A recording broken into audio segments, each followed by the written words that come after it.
Welcome to Your Yes-Filled Life. I'm Brenda Winkle, energetic leadership guide, psychic medium, and somatic coach for ambitious leaders who know their gifts are real and who want to stand fully in them. Here, you'll learn how to trust your intuition, embody your vision, and step into the freedom you've been craving, all without chasing more certifications or carrying stuff that does not belong to you. Every week, I'll share powerful practices and conversations with thought leaders and changemakers that help you transform your vision into embodied confidence, claim your gifts without apology, and lead with both clarity and freedom. Because your gifts aren't cute, they are powerful, they're real, and they're needed. Start today by downloading my free energy audit at brendawinkle.com/audit. It's the exact tool I use to track what's fueling me and what's draining me. It will help you discern between that hit of achievement and true joy so that you can lead with more clarity and impact. This is your space to stop proving, start embodying, and live fully in your gifts. Welcome to Your Yes-Filled Life. Hello, and welcome to Your Yes-Filled Life. I'm your host, Brenda Winkle. Today on the podcast, I am so excited to be sharing a live talk that I did inside of an amazing community called the Inner Light Collective for their small group named Luminary. I was so grateful to be invited into this community, and their founder, Rose, is known as a Magdalene wisdom keeper. And you can feel the presence of Mary Magdalene in every part of this community. It is so heart-led, so love-filled that I was touched beyond comprehension when I was in their space. And I left the call with tears in my eyes and feeling like my heart was absolutely as full as it has ever been. It was an incredible, extraordinary experience. And I'm so grateful to share this talk with you, not only because you'll get to feel a taste of that, but because I'm diving into one of the foundational things that I teach inside my groups, to my private clients, and in many of my talks. And I've alluded to it on the podcast before, but never gone in depth. It is the difference between appreciation and gratitude. Now, before you say, hey, Brenda, that doesn't sound that interesting, they're pretty similar, aren't they? Well, let me tell you this. Some of the feedback that came from members after this is that their lives have been changed forever. And even though it's been several days since I was in this talk live, since I was in this community live, I'm still getting messages about how they're sharing what they learned with their communities, with their friends, with their loved ones.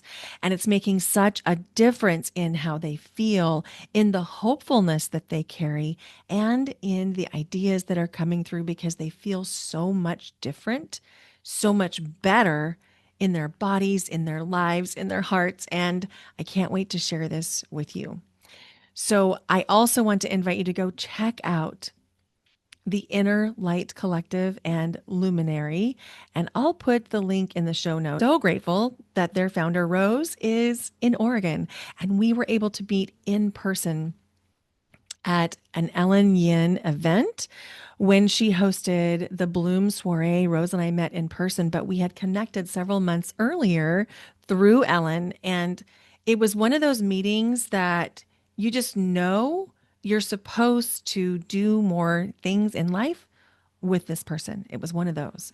So without further ado, let's jump into it. Here is the talk for the Inner Light Collective and Luminary. I am so excited. Again, we have Brenda today with us, and I've been looking forward to her joining us. She is a colleague here in the Pacific Northwest and just an absolutely lovely, abundant woman. And I'm always magnetized to them, of course.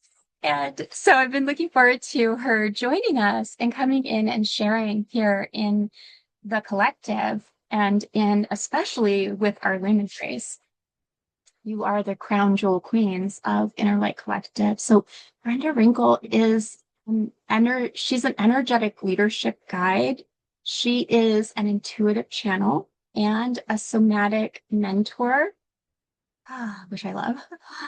She supports visionary professionals, founders, entrepreneurs, women personally to reclaim their energy and to trust their inner knowing and lead with clarity, soul, and ease. And when you're in her, as you will notice, when you're in her energy and in her presence, you receive from a place exactly what you need, exactly where you are. I notice that every time that I am in Brenda's presence and in her energy, she blends decades of experience and leadership and in education with intuitive gifts and energy and healing and trauma-informed somatic work. And she also supports high capacity leaders, executives, educators, physicians, creatives, and spiritual seekers through transitions that demand more than mindset alone. And many of us can relate to that. And you probably are already noticing how she can meet anyone, anywhere, and really serve them. She's got this grounded yet expansive approach that helps and supports leaders come home to themselves and lead from presence and not pressure. And you know, I love that because I'm all about presence versus performance. So you can see why I was magnetized to her.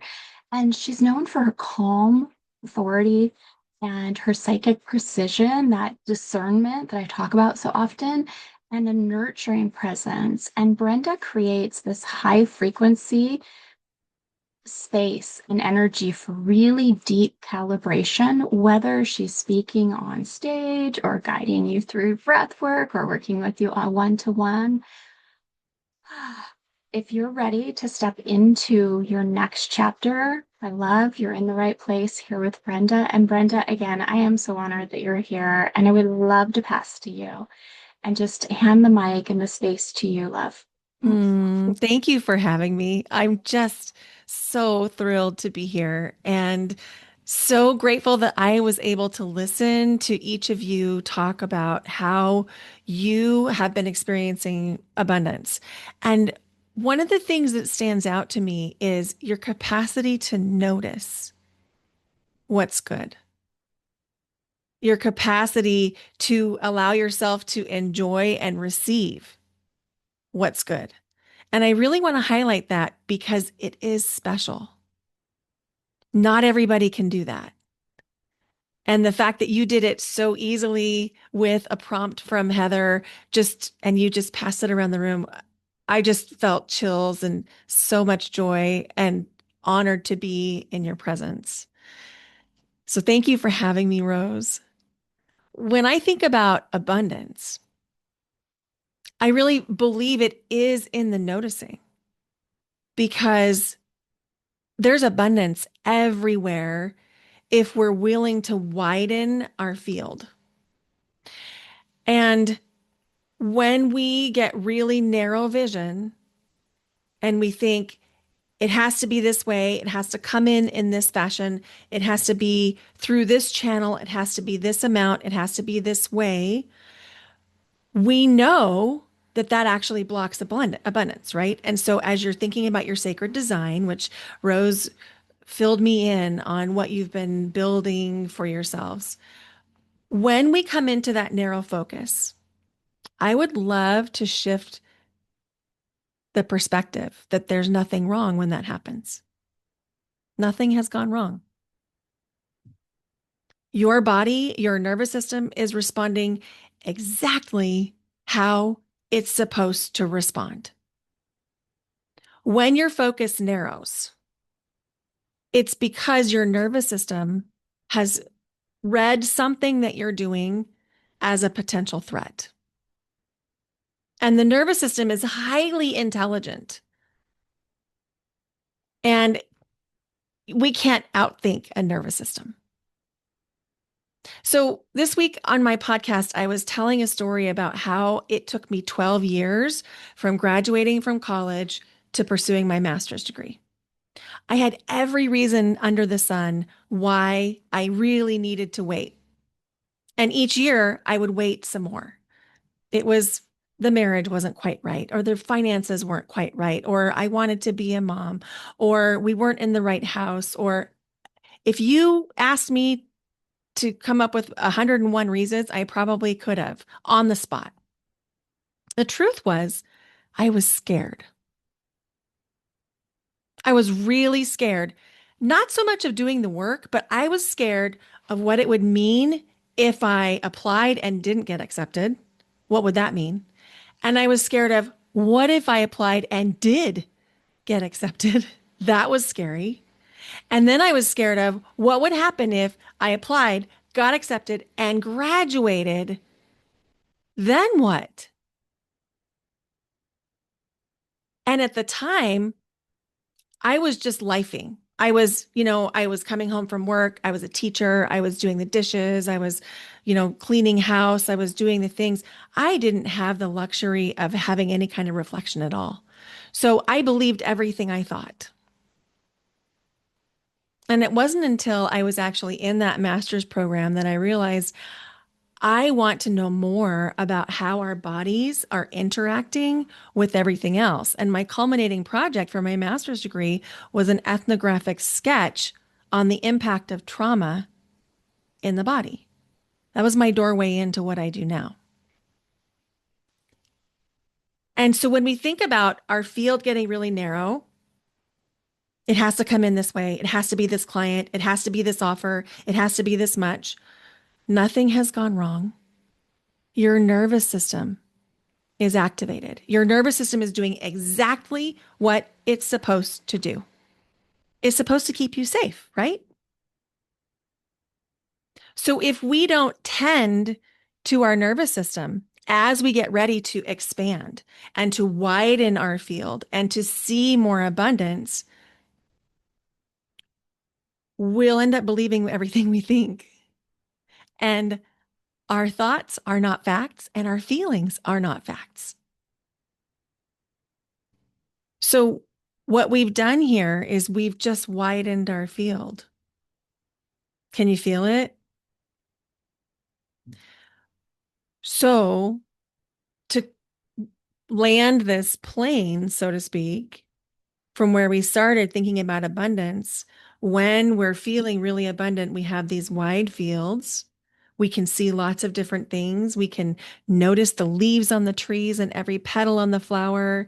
And we can notice the pennies that we're saving or the pennies that we find. And we can notice the rest. And when our vision narrows, nothing has gone wrong.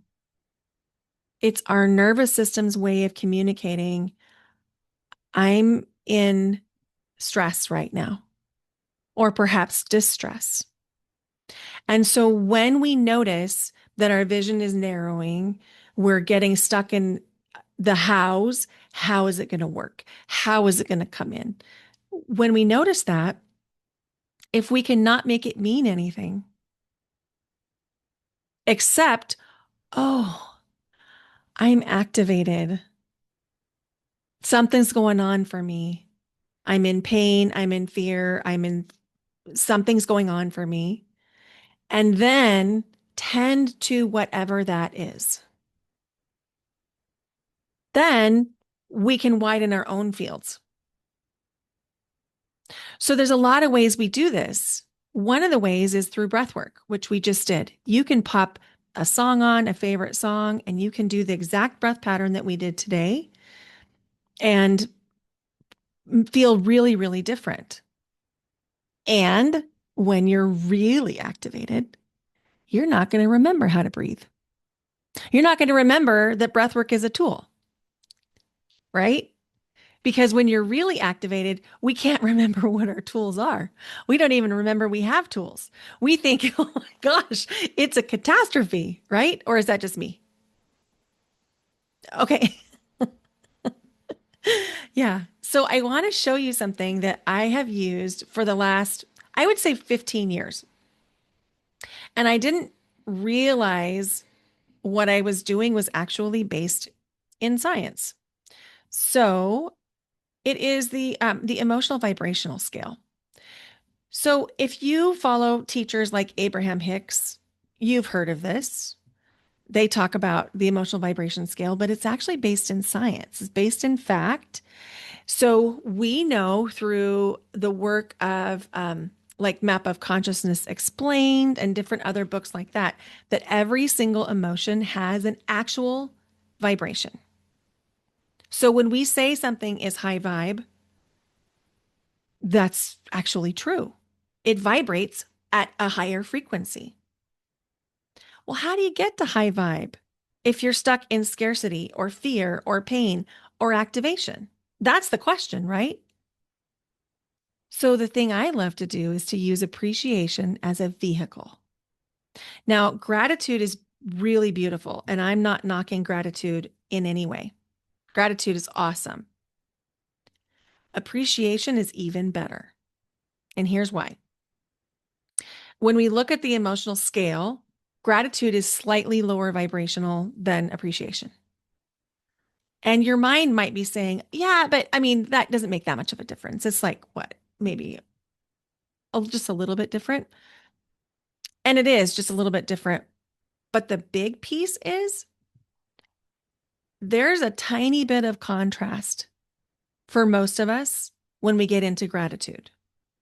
In other words, I'm so thankful this thing happened. And then at the back of our mind, we're thinking, because what would I have done if it didn't?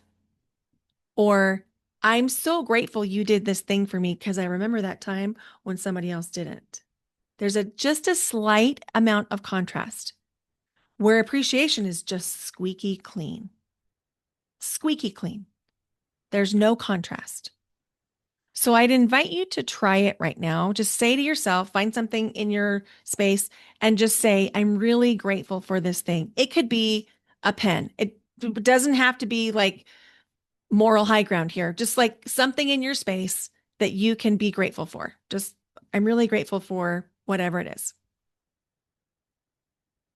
Did you find your thing? Okay. Now let's flip it just ever so slightly.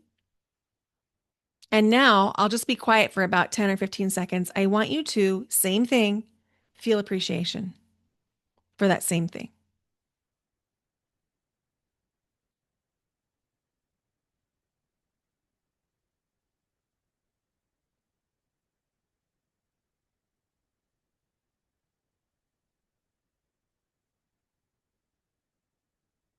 It's shocking, right? Absolutely shocking. It's such a small thing. It's like the small hinge that swings a big door. It's mind blowing. When we use appreciation as a vehicle, you can shift things instantly. Now, one of the traps, high achievers, people that are really good at what they do, entrepreneurs, founders, professionals, one of the traps we get in is we like to high achieve everything. So if I'm down in the depths and I'm like, I put this in the chat, by the way. If I'm down in the lower band with fear, grief, depression, despair, powerlessness, my high achiever brain is going to say, the solution is for me to get to the top of this pyramid. That's my goal.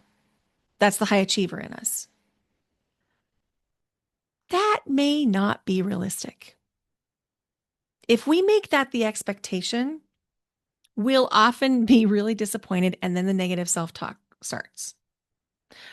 If we can acknowledge one band up as a miraculous shift, it's absolutely life-changing. And I'm not just saying that. So if we can move from the bottom band of fear, grief, depression, despair, powerlessness up to one band to jealousy, insecurity, guilt, and unworthiness, that's massive. And then we'll do appreciation again and see if we can move up one more band. And maybe, just like a staircase, maybe there's a couple times that you'll skip a band. But you can't move from the bottom of the staircase with one leg up to the top of the staircase. Like, even if you have 3 steps, ask me, I've tried. As a kid, I had 3 steps from one place to the other. And I tried many times to get my heel on the top thing and I tried to muscle my way up. It doesn't work. And the same thing works on this pyramid that if you try to move from fear, grief, depression, despair, and powerlessness all the way up to joy, love, and passion, it's going to feel like you're trying to do the splits in your life. And when we get to trying to do the splits in our life, then the negative self talk comes up. And then we're like, ah, never mind. I wasn't good at this anyway. Right. So we want to be super gentle with ourselves and hold ourselves accountable, but super gentle with ourselves in allowing us to move up one band and then one band. And maybe it takes you a week and a half to move up one band, and that's okay. We're not in a race here. It gets to be okay to be wherever you are.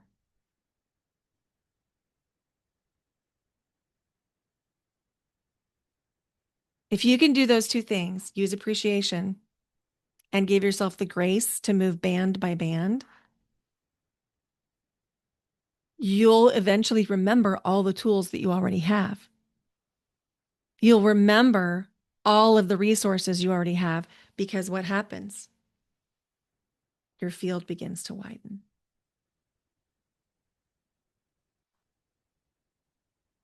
I'd love to know what questions come up for you.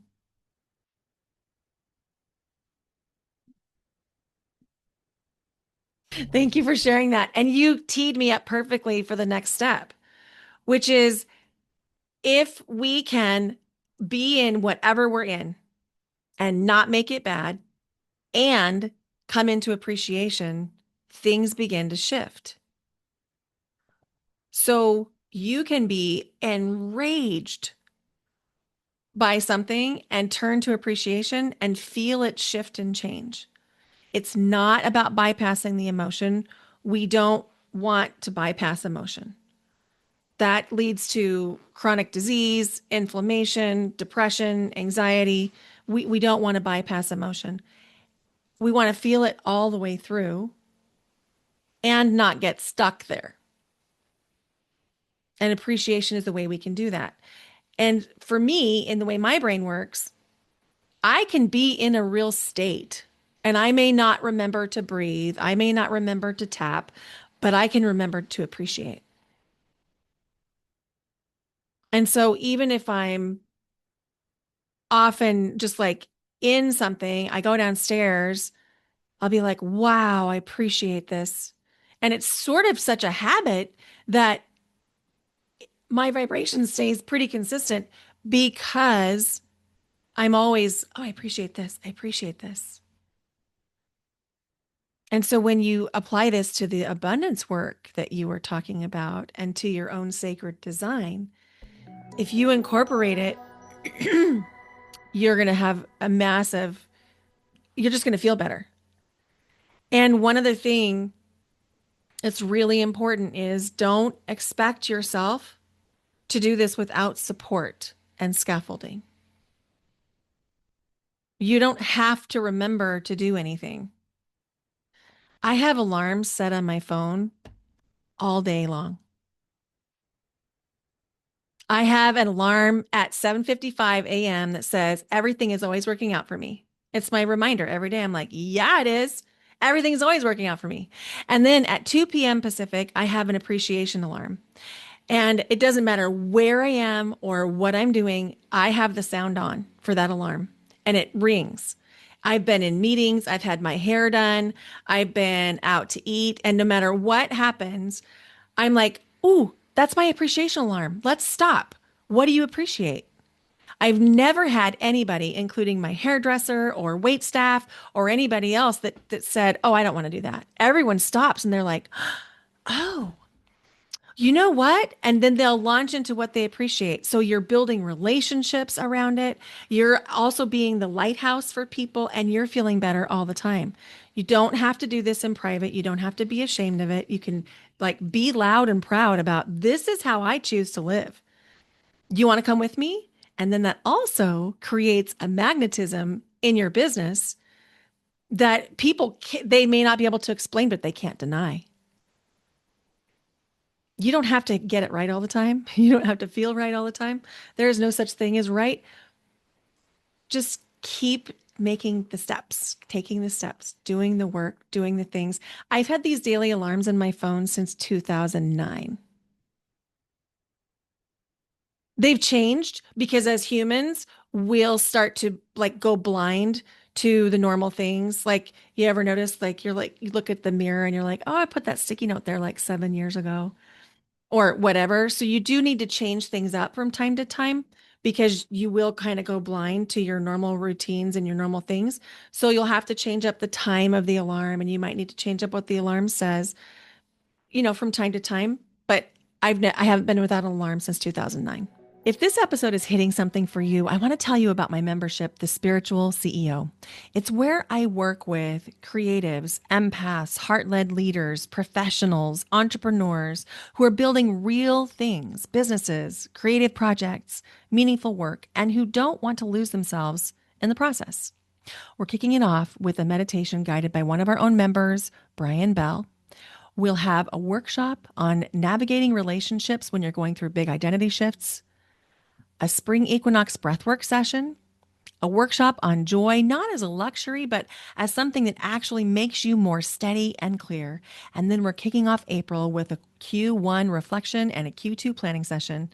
Because if you don't take time to actually feel into what's happened, it's easy to repeat the same patterns. You can try it free for a week. And if you've been wanting a grounded space to think, grow, and lead better, this might be it. The link's in the show notes. Now, back to the episode. Same thing happens for me. That's why I say I use the words I go blind to it, but I'll be eventually like snooze, ignore. And I only go like 2 days and then I'm like, wait, something's off because my energy is different as soon as I stop doing these practices, which is also a way to say tending to your energy is your number one priority. But it can't be just like you sitting on your meditation pillow spiraling, which is what I used to do. Maybe none of you do that, but that's what I used to do. I'd like sit on the meditation pillow and I would use that whole time that I was meditating to worry about what was going to happen and then to try and control outcomes. And maybe that's just me. But when I put some intention behind the practices and some scaffolding, I was able to circumvent those things. So I've never been formally diagnosed with ADHD, but my daughter has ADHD and we know it travels in family trees. And I do have CPTSD, which in the brain, as far as like learning and retaining information and executive functioning, we treat the same way. So the same, like the timers are great. They're really great because they serve as a reminder, which maybe we need. And I think it's fun to have reminders that you can do with other people. Thank you so much for listening today. I hope that you've enjoyed this. Please go check out the link in the show notes about Rose's community, the Inner Light Collective, and Luminary. And remember that if you're ready for steadier leadership and clearer thinking, come check out the Spiritual CEO. You can try it free for a week. It's $111 per month or $1,111 for the year. Details are in the show notes, and I'd love to have you inside the Spiritual CEO. This is for you if you want to be the CEO of your energy, your life, your work, and your business.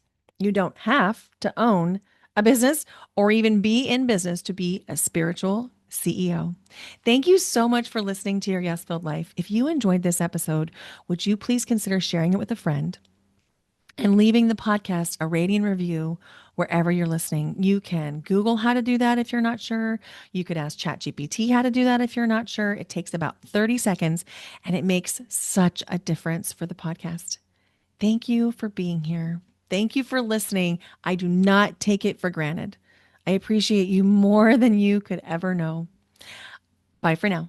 Until next time.